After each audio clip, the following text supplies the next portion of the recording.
교회 다니지 않는 사람들은 이제 어제는 토요일이고 오늘은 뭐라고 그럽니까? 네, 오늘은 일요일이다 그러죠. 우리 믿는 사람들은 뭐라고 부릅니까? 네, 오늘 주일입니다. 주일 무슨 뜻이에요? 네, 주님의 날입니다. 조금 더 덧붙여 말하면 주님이 다시 사신 날, 그래서 주일입니다.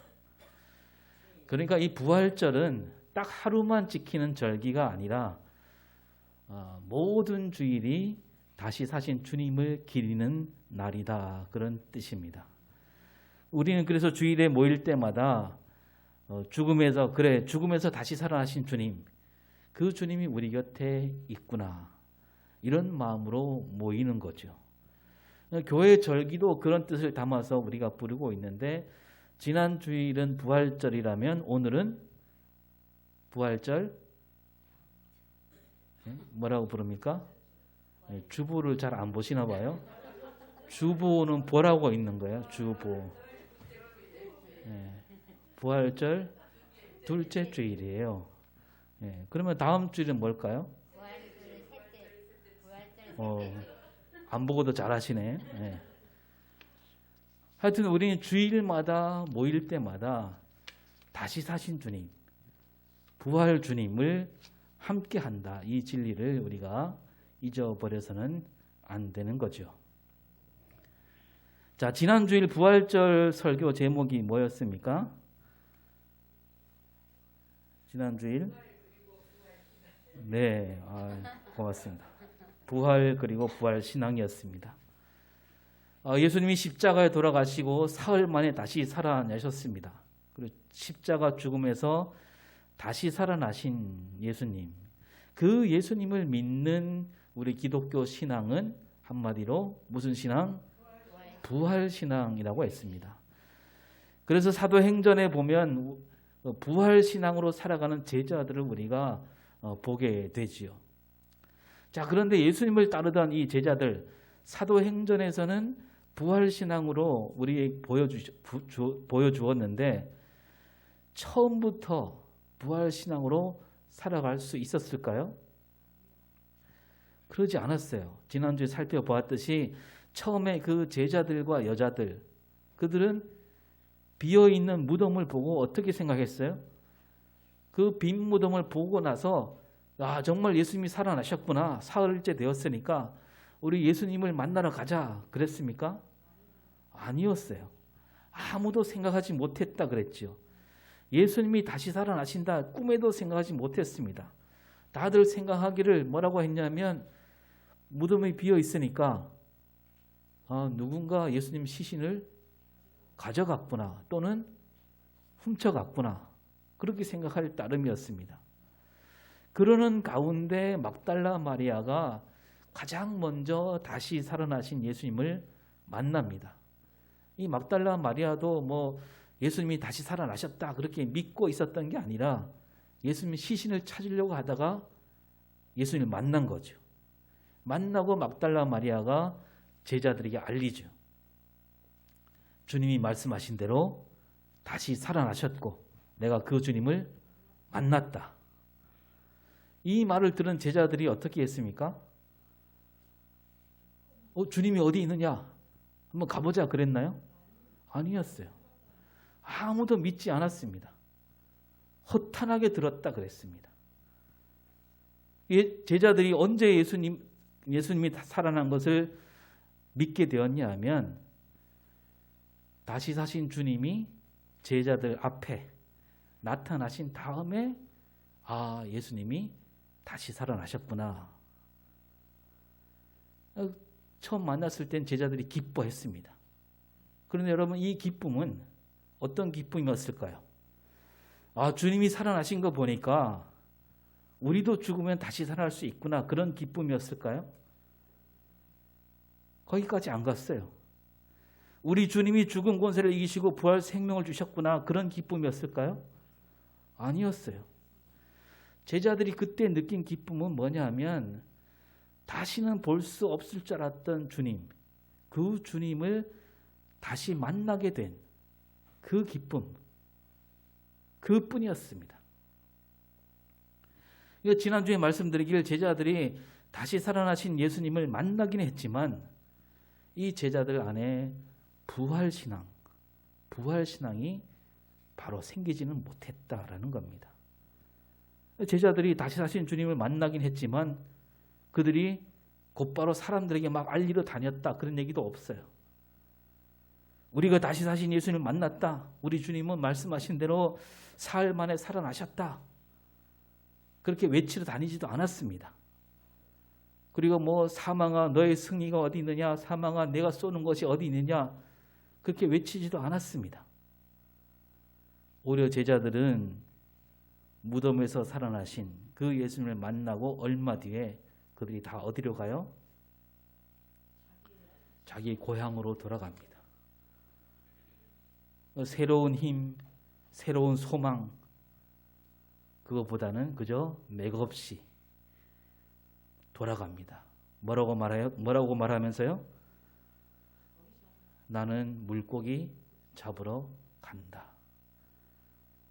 처음에 예수님을 따를 때 이제 고기 잡는 어부가 아니라 사람을 낚는 어부가 되리라 하고 따라 나섰던 이 제자들이 다시 물고기를 잡으러 갔습니다. 다시 사신 주님을 만났는데도.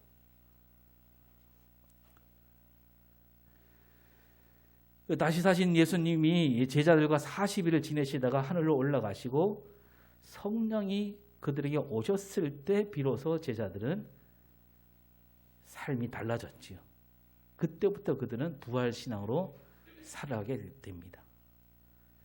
자, 제가 지난주에도 여쭈었는데요. 그렇다면 이 부활신앙이 뭡니까? 부활신앙으로 산다. 이게 무슨 뜻인가? 지난주에는 부활신앙이 무엇인지 살짝만 나눴는데요. 오늘 우리가 부활신앙으로 살아가게 된 제자들을 보면서 한 걸음 더 들어가서 부활신앙에 대해서 차근차근 살피고 나누어 보겠습니다. 자, 먼저 우리가 부활신앙이라고 했을 때 예수님이 다시 살아나셨다 이 사실을 먼저 믿을 수 있어야 되겠지요. 부활신앙으로 가려면 이 첫 번째 문턱은 넘어서야 됩니다. 죽은 사람이 다시 살아난다. 좀처럼 믿기 어려운 일 아닙니까? 그래도 이제 예수님을 따르던 제자들은 우리보다 훨씬 쉬웠지요. 제자들도 처음에는 예수님 부활을 믿지 못했는데 빈 무덤을 보고도 부활을 믿지 않았지요. 그러니까 그때는 제자들은 당연히 부활을 믿지 못하기 때문에 빈 무덤을 보고도 부활 신앙이 생길 수가 없었겠지요.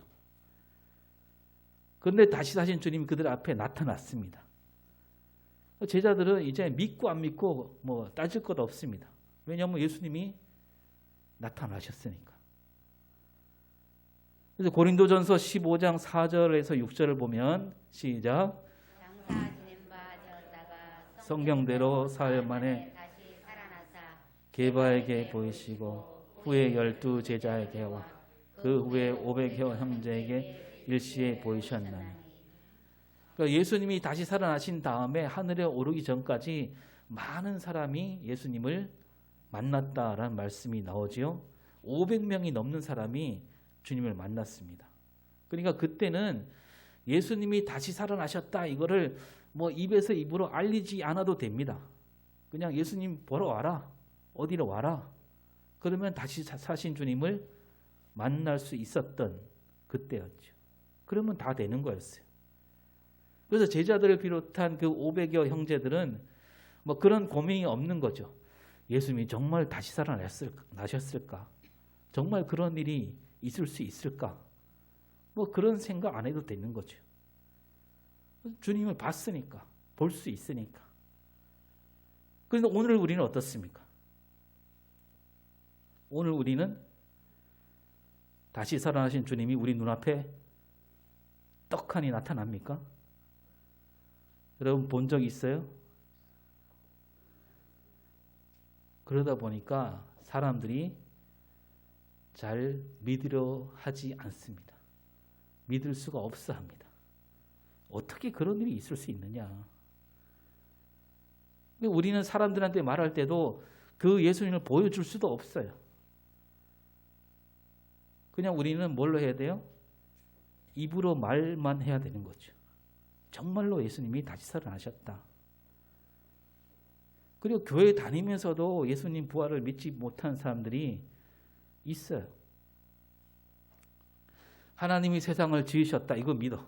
아담과 하와를 이야기, 노아 이야기, 아브라함 이야기, 모세 이야기, 다윗 이야기, 또 예수님이 이 땅에 오셔서 사람들을 고치시고 기적을 베푸시고 십자가 달리고 이런 거는 얼마든지 믿겠는데 죽음에서 다시 살아나셨다.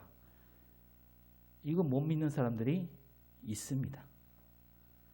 그러나 그들이 믿든 믿지 않든 부활은 틀림없는 사실이고 진실이죠.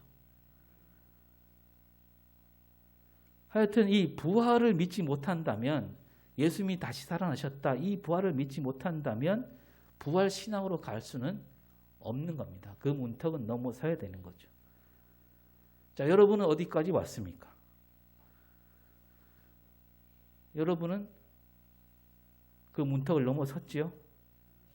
다들 예수님의 부활을 틀림없는 진리로, 진실로 믿고 있습니다. 그 문턱은 넘어선 거예요. 그런데 예수님 부활을 믿는다라고 해서, 예수님이 죽음에서 다시 살아났다라고 굳게 믿는다고 해서 바로 부활신앙으로 이어지느냐? 그것도 아니라는 거죠. 제자들을 보면 알 수 있잖아요. 앞에서 말씀드렸듯이 제자들이 다시 사신 주님을 만났습니다. 그들은 믿음의 차원이 아니라 그 주님을 만났어요.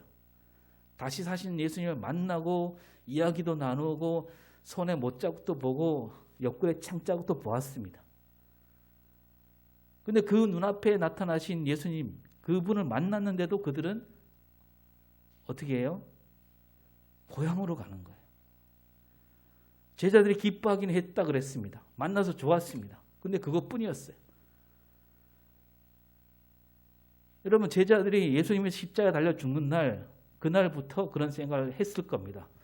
이제 예수님도 돌아가셨고 6월절이 끝나면, 6월절 때문에 올라왔잖아요. 끝나면 이제 집으로 돌아가야지. 그런 생각이었죠.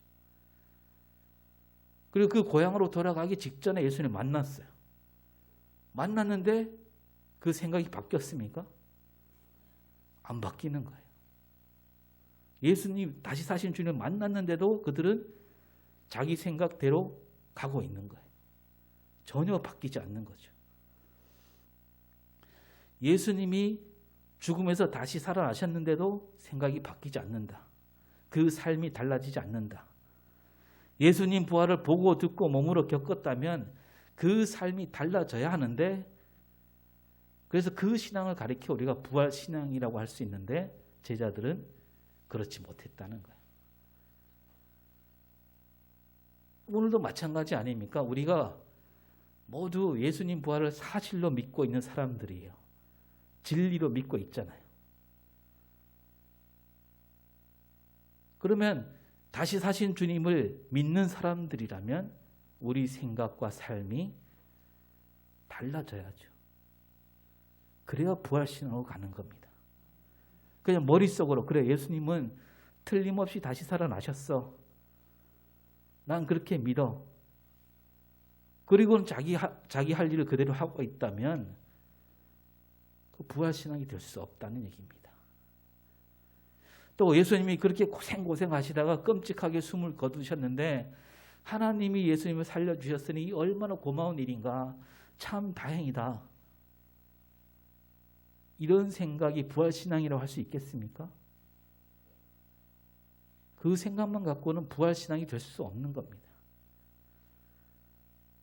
또 예수님이 죽음에서 다시 살아나셨으니 예수 믿는 사람들도 다 저 예수님처럼 다시 살아날 거야.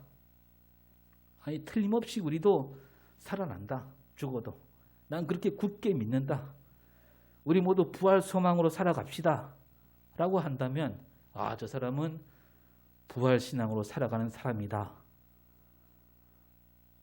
이렇게 박수 칠 수 있을까요? 그것도 부활 신앙이기는 합니다. 그러나 그 생각은 부활신앙 가운데 아주 작은 조각 가운데 하나일 뿐입니다. 부활신앙이 뭐냐? 오늘 말씀에서 잘 보여주고 있는데요. 여러분 33절을 볼까요? 시작. 사도들이 큰 권능으로 주 예수의 부활을 증언하니 우리가 큰 은혜를 받아. 자, 예수님이 하늘을 올라가시고 성령이 사도들에게 내려왔잖아요. 그들의 삶이 바뀝니다. 그들이 부활신앙으로 살아가게 되었다 그랬는데 오늘 보니까 뭐라고 되어 있냐면 큰 권능으로 무엇을 증언한다고요? 주 예수의 부활을 증언하고 있습니다. 이들이 삶이 바뀐 거예요. 자, 우리가 잘 아는 말씀이 있죠. 예수님이 올라가기 직전에 사도행전 1장 8절에 시작. 오직 성령이 너희에게 임하시면 너희가 권능을 받고 예루살렘과 온 유대와 사마리아와 땅끝까지 이르러 내 증인이 되리라. 네, 자 여기에 권능이 나오죠. 그 다음에 증인이 나오잖아요. 앞에 있던 말씀 그대로 이어지죠. 이 말씀대로 사도들에게 성령이 임하게 되었고 성령이 임하게 되니까 권능을 받게 됩니다. 그리고 그 권능으로 뭘 해요? 예수님의 증인으로 살게 하는 권능이 되었다는 겁니다. 그래서 이 말씀대로 사도들은요, 성령 받은 다음에 가는 곳곳마다 권능을 베풉니다. 큰 권능을 베풀어요. 말씀을 가르치는 권능, 병자를 고치는 권능, 갖가지 권능이 나타나는데 그 가운데 하나가 이 사도행전 3장에 잘 나오고 있죠. 베드로와 요한이 나면서부터 걷지 못한 사람을 일으켜 세우는 권능, 기적을 베풉니다. 오늘 말씀은 그런 권능으로 예수의 부활을 증언한다라는 얘기예요. 그래서 여러분 이 기적을 보면 잘 들여다보면 큰 권능으로 주 예수를 부활을 증언한다는 것이 무슨 뜻인지 잘 드러나고 있습니다. 여러분 베드로와 요한이 제9치 기도 시간에 성전에 올라가고 있었지요. 기도 시간을 거르지 않고 이날도 시간에 맞추어서 성전으로 가고 있었는데 그 성전에 들어갈 때 성전 미문에 나면서부터 걷지 못한 사람이 앉아 있었어요. 근데 그곳은 많은 사람이 지나다니는 곳이라 그럽니다. 그 문을 가리켜서 미문이라고 부르는데 아름다울 미자를 쓰는 거죠. 아름답게 장식해 놓은 문. 그러니까 더 사람들이 많이 다니는 곳. 하지만 사람들은 이 사람을 거들떠보지 않았습니다. 손을 내밀고 있으면 이 사람에게 그저 동전 한 입 던져줄 뿐이었죠. 그리고 거룩한 성전에 부정한 사람이 와 있다고 눈살만 찌푸립니다. 그리고 이 성경을 보면 이 사람들이 다른 사람들이 이 사람을 걷지 못하니까 메고 와서 그 자리에 앉혔다고 되어 있습니다. 그러니까 자기 뜻으로 앉아 있는 것이 아니라 뭐 자기 힘으로 앉아 있을 수도 없는 거죠. 그 사람들은 뭐 이 사람을 도와줄 사람이기도 하고 아니면 또 이 사람을 이용해서 왜 그런 거 있죠? 요즘 말로 뭐예요? 앵벌이. 그런 일일 수도 있습니다. 그러다 보니 어떤 사람들은 의심하면서 동전도 잘 주지 않습니다. 이런 가운데 베드로와 요한이 이 사람 앞을 지나다가 멈춰 서게 됩니다. 다른 많은 사람들은 지나가면서 그냥 돈을 던져줘도 지나가면서 던져주었지만 베드로와 요한은 멈추어 섰다 그럽니다. 눈여겨보고 있는 거죠. 이 베드로와 요한이 왜 이 사람을 눈여겨보게 되었을까? 그 앞에 어떤 일이 있었습니까? 성령이 그들에게 임했기 때문이에요. 다른 말로 하면 다시 사신 예수님이 그들 안에 되살아났기 때문이에요. 그래서 베드로와 요한은 그 사람에게 눈을 뗄 수가 없는 거죠. 예수님이 어떻게 하셨어요? 이 땅에 계실 때 가난한 사람들, 병든 사람들을 눈여겨보았습니다. 멈춰서서 보셨습니다. 베드로와 요한이 그 예수님의 눈으로 그 사람을 보고 있는 거죠. 힘들게 사는 사람을 그냥 지나칠 수가 없는 거예요. 그러니까 이 나면서부터 걷지 못하는 사람을 바라보는 베드로와 요한, 그 눈은 바로 예수님의 눈과 같은 눈이었다는 겁니다. 그리고 베드로와 요한은 언젠가 예수님이 하신 말씀이 떠올립니다. 누가복음 10장의 선한 사마리아 사람 이야기. 강도를 만난 사람을 두고 레위인이나 제사장은 제사와 성전 일을 핑계 삼아 그냥 지나쳤잖아요. 지금 거기도 그런 사람들이 얼마나 많습니까? 나는 제사하러 왔지 저 사람 보러 온 거 아니다. 근데 사마리아 사람은 쓰러진 사람을 도와주고 끝까지 책임을 졌다라고 했던 그 말씀이 떠올라지는 겁니다. 성령께서 그들 가운데 있었기 때문에 그들은 그 말씀이 떠올려지는 겁니다. 성령이 함께 하시니까 말씀이 떠올라지는 거예요. 그리고 베드로가 걷지 못한 사람에게 뭐라고 말합니까? 사도행전 3장 6절 시작. 뭔가 금은 내게 없거니와 내게 있는 이것을 내게 주노니 나사렛 예수 그리스도의 이름으로 일어나 걸어라. 예. 은과 금은 내게 없다. 은과 금을 바라지 말아라. 베드로와 요한은 이 사람뿐 아니라 지나가는 모든 사람이 들으라는 듯 말하고 있는 거죠. 은과 금이 다가 아니다는 겁니다. 여러분, 예수님이 병든 사람 볼 때마다 뭐라고 말씀하십니까? 네가 보기를 원하느냐? 네가 낫기를 원하느냐? 이 사람이 진짜 바라는 일, 예수님 언제나 그걸 짚어주시고 그 일을 들어주셨습니다. 베드로 그렇게 말하는 거죠. 은과 금은 네가 진짜 바라는 일이 아니다. 그거보다 너가 정말로 바라는 일, 그 일이 너에게 일어나기를 바란다. 나는 너에게 은과 금을 주러 여기에 서지 않았다. 그러면서 나사렛 예수의 이름으로 일어나 걸으라고 외칩니다. 이 사람이 벌떡 일어났잖아요. 예수님이 병자들 고친 그 기적이 그 자리에서 일어난 겁니다. 그리고 예수님은 그 병든 자를 보실 때마다 그들을 불쌍히 여기셨습니다. 그 불쌍히 여기는 마음이 베드로와 요한 안에도 생겼던 거죠. 베드로와 요한은 성령 충만을 받고 그 성령 충만으로 바로 예수님의 눈, 예수님의 마음으로 살아가고 있었다는 겁니다. 이 베드로와 요한 안에 예수님이 다시 되살아나서 그게 바로 부활신앙이었다는 거죠. 이처럼 사도들이 베푸는 큰 권능은 바로 여기서 말하는 큰 권능은 예수님이 베푸셨던 그 권능을 말하는 거예요. 예수님께서 병든 사람을 보실 때마다 불쌍히 여기시고 그들 고쳐주셨던 것처럼 사도들도 그 일을 이어가고 있었다는 얘기입니다. 그 사람들은 그 사도들이 베푸는 기적을 보면서 뭐라고 생각하겠습니까?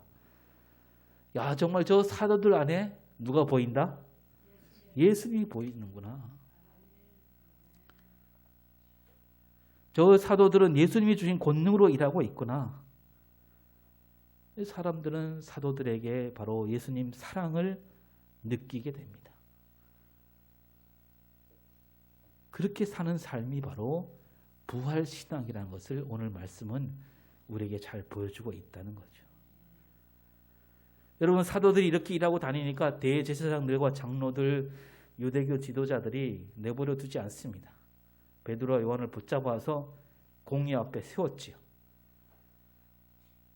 그래도 끝까지 하나님 말씀을 외치니까 또 사람들이 또 이 베드로와 요한을 막 따르니까 어떻게 하지는 못하고 놔주면서 뭐라고 그러냐면 다시는 예수 이름으로 아무것도 하지 말라.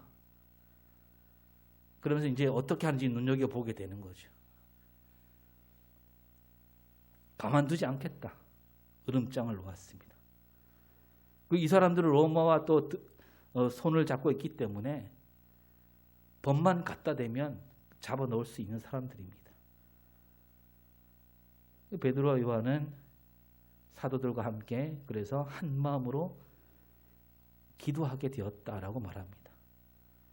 오늘 말씀 앞에 나옵니다. 그 기도가 24절부터 30절에 나오는데요. 그 가운데 28절을 보면 시작. 하나님의 권능과 뜻대로 이루고 예정하신 그것을 행하려고 이 성에 모였나이다.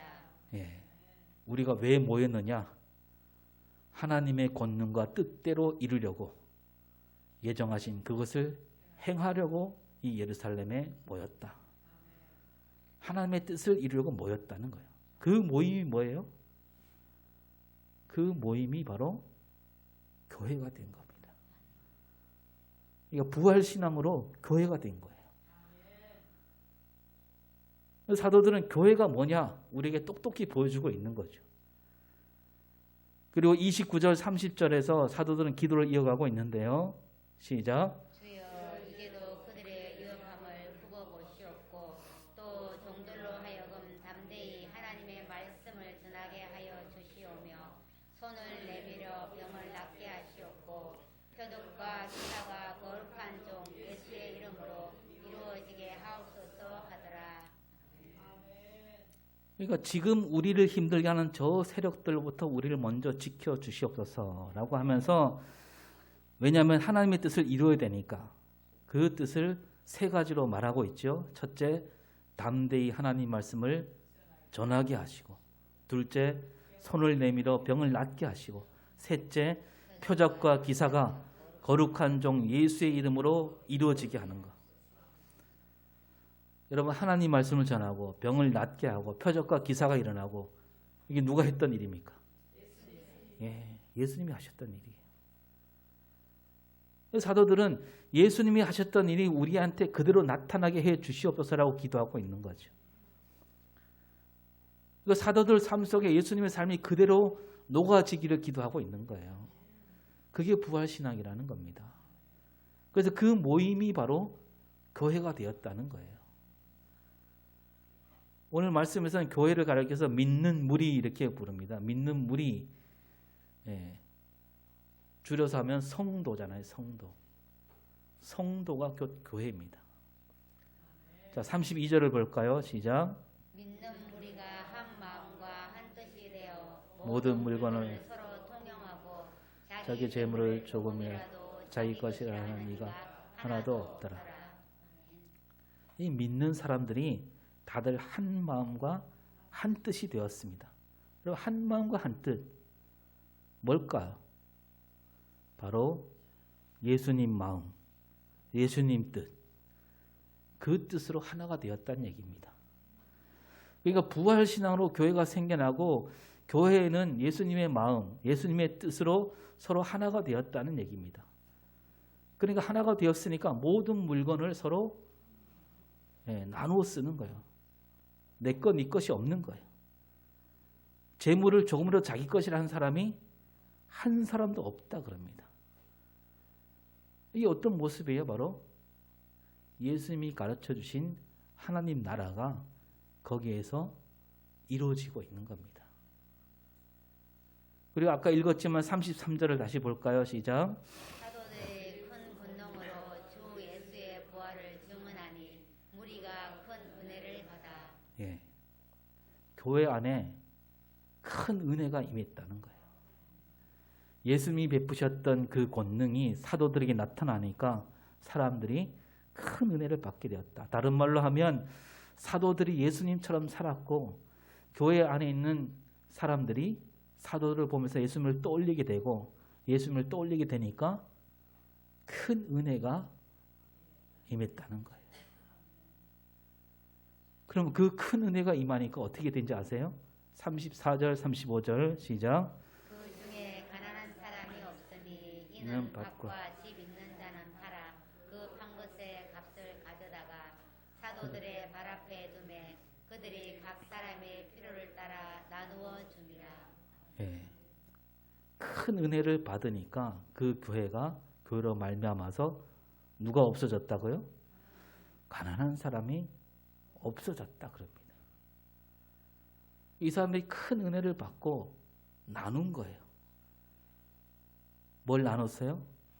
자기에게 있는 집과 밭을 은혜로 여기고 그 은혜를 나누려고 다 팔아서 사도들에게 맡겼습니다. 사도들이 모은 재물을 필요에 따라 나눠줬다 그럽니다. 여러분, 초대교회 안에는 부자들도 있고 가난한 사람도 있습니다. 사도들이 처음 모였을 때 다락방에서 모였잖아요. 그 다락방을 우리가 마가 다락방이라고 부르는데, 여러분, 다락방이 있는 집이니까 어때요? 꽤 살만한 가정이에요. 그리고 그 뒤에 나오는데 바나바라는 사람이 나옵니다. 이 바나바도 부자입니다. 그리고 예수님이 십자가에 돌아가셨을 때 그 예수님을 시신을 받은 사람이 누구예요? 아리마대 사람 요셉. 이 사람도 부자였습니다. 그 부자들이 자기에 있는 것을 다 팔아갖고 사도들에게 맡겼다니까요. 교회 안에 가난한 사람이 없어졌고, 그럼 부자는 있었을까요? 부자도 없어졌다는 얘기예요. 왜냐하면 그들이 다 팔았으니까. 그 사도들이 그걸 필요에 따라서 나눠주면 그걸로 생활했다라는 겁니다. 여러분, 34절에 그 중에 가난한 사람이 없으니 이 말씀할 때 보면 바로 누가복음 말씀이 떠올리잖아요. 이 사도행전에 누가가 썼죠. 이 누가가 누가복음과 사도행전을 썼는데요. 누가복음 4장에 예수님이 안식일에 회당에 가셔서 성경을 읽게 되는데요. 누가복음 4장 18절 볼까요? 시작. 주의 성령이 내게 임하셨으니 이는 가난한 자에게 복음을 전하게 하시려고 내게 기름을 부으시고. 네, 예수님이 이 말씀을 읽으셨습니다. 가난한 자에게 복음을 전하게 하시려고 하나님께서 예수님을 이 땅에 보내셨다. 여러분, 가난한 자에게 전하는 복음이 뭡니까? 그 가난에서 벗어나게 되는 일이죠. 그런데 지금 초대교회 안에 가난한 사람이 없다 그럽니다. 뭐예요? 예수님이 말씀하신, 예수님이 이 땅에 오신 뜻이 그 교회 안에서 이루어지고 있는 거예요. 초대교회는 부활신앙으로 모인 사람들이라고 했습니다. 이렇게 부활신앙으로 모이니까 예수님께서 보여주신 그 복음, 하나님 나라가 그대로 이루어지고 있는 것을 우리에게 보여주고 있습니다. 여러분, 교회는 지금도 마찬가지로 부활신앙으로 모인 모임이 교회입니다. 따라서 교회에 예수님이 드러나야 되는 거예요. 반대로 말하면 예수님이 드러나지 않는 모임이라면 그 모임은 부활신앙이라고 할 수 없는 모임이고, 부활신앙이 없는 모임이라면 그냥 모임이죠. 교회라고 할 수 없는 거예요. 우리 교회를 돌아볼까요? 여러분, 우리 교회 안에 예수님이 드러나고 있는가? 예수님이 말씀하신 하나님 나라가 지금 이루어지고 있을까요? 예수님이 말씀하신 하나님 나라가 어떻게 이루어진다고 나와 있었습니다. 오늘 말씀에 나온 초대교회처럼 큰 은혜를 받고 그 은혜를 나누었다 그랬습니다. 여러분, 우리도 은혜 나눈다 말 많이 하죠. 말씀 읽으면서 들으면서 받은 은혜를 서로 나누곤 합니다. 뭐 그래야 마땅합니다. 받은 은혜가 있으면 주저없이 나눠야 됩니다. 그런데 초대교회는 큰 은혜를 받게 되니까 어떤 일이 벌어져요? 말로만 나눈 것이 아니라 자기에게 있는 것을 다 내놓았습니다. 그러니까 자기 있는 것을 다 은혜로 여긴 거예요. 집도 은혜요, 밭도 은혜요, 모든 재물이 은혜로 생각한 거죠. 그걸 나누어 준 거예요. 그래서 가난한 사람도 없고 부자도 없는 그런 아름다운 공동체를 만들었다는 얘기입니다. 교회는 은혜 받은 사람들이 모임이라고 할 수 있는 거죠. 오늘 우리에게도 그런 놀라운 일이 벌어져야 되는 겁니다. 지금 당장 가서 다 팔아라 그런 뜻은 아닙니다. 그런 마음을 가지고 있어야 된다는 거죠. 적어도 우리 주변에는 가난한 사람이 없게 하자. 우리 이웃 가운데 가난한 사람이 없기를. 또 이 나라 이 땅에 가난한 사람이 없으면 좋겠다. 여러분, 세상은 아직도 기울어져 있습니다. 가진 사람들, 부자들, 권력 있는 사람들이 세상을 뒤흔들고 있잖아요. 가난한 사람들은 자꾸 살기가 더 어려워지고 있습니다. 이걸 우리가 그냥 보고 있을 수는 없잖아요. 교회가 나서야 되죠. 가난한 사람이 없는 세상, 그런 세상을 우리는 어떻게 만들까? 그런 고민, 우리가 머리를 맞대고 뜻을 모아야 되는 거죠. 부활신앙으로 모인 모임이라면 마땅히 이런 마음과 뜻을 갖고 살아갈 수 있어야 됩니다. 오늘도 다시 사신 주님이 우리 곁에 계시기 때문입니다. 기도하겠습니다. 하나님, 우리는 모두 죽음에서 다시 사신 주님을 믿는 사람들입니다. 우리 교회 안에 우리 생활 속에 사랑하며 희생하며 섬기는 예수님 모습이 드러나게 하여 주시옵소서. 아직 주님을 알지 못하고 부활 신앙이 없는 이들이 우리를 통해서 주님을 만나게 되는 놀라운 역사를 이루는 우리가 되게 하여 주시옵소서. 감사드리며 예수님 이름으로 기도합니다. 아멘.